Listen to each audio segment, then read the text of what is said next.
بەدەیان کرێکار و کاسبکارانی ناو سەنتەری شاری هەولێر بۆ خواردنی ژەمی خۆڕایی نیوەڕۆ ڕۆڵەم چێشتخانەیە دەکەن و سڕێکی درێژ دەگرن.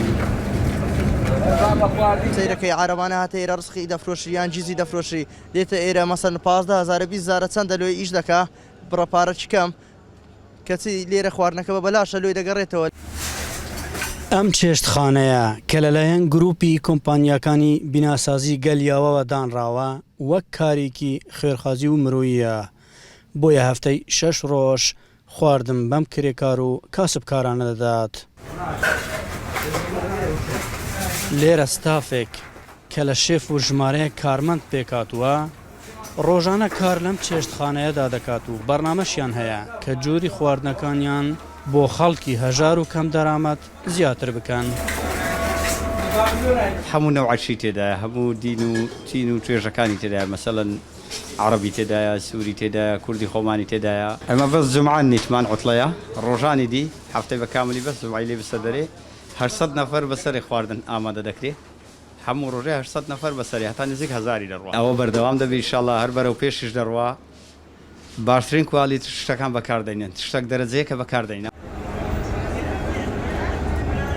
دۆخی کرێکار و کاسبکاران باش نییە، بۆیە داوا لە کار بەدەستان و لایەنە پەیوەندیدارەکانی هەرێمی کوردستان دەکەن کە بەردەوام بن لە هاوکاریکردنیان.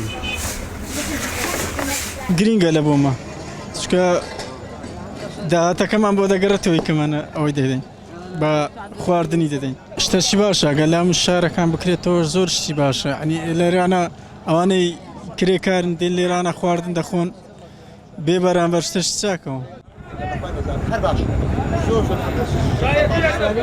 ئەم کاسبکارە ڕۆژانەکەی نادیارە، ڕۆژی وا هەیە هیچ ئیشی نییە وەک خۆیوتی و ڕۆژیش هەیە تا 20,000 دیناری عراقی داهاتەکەیەتی.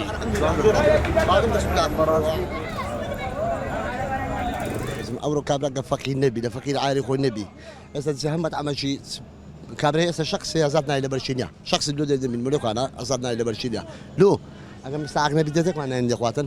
زۆربەی هەرە زۆری کاسبکار و کرێکارانی ناو سەنتەری شارەکە لە کاتی دابەشکردنی خواردنەکە ڕۆڵەم چێشتخانەیە دەکەن بۆیە شەقامەکان تا ڕادێک بە چۆڵی دەبینڕێن.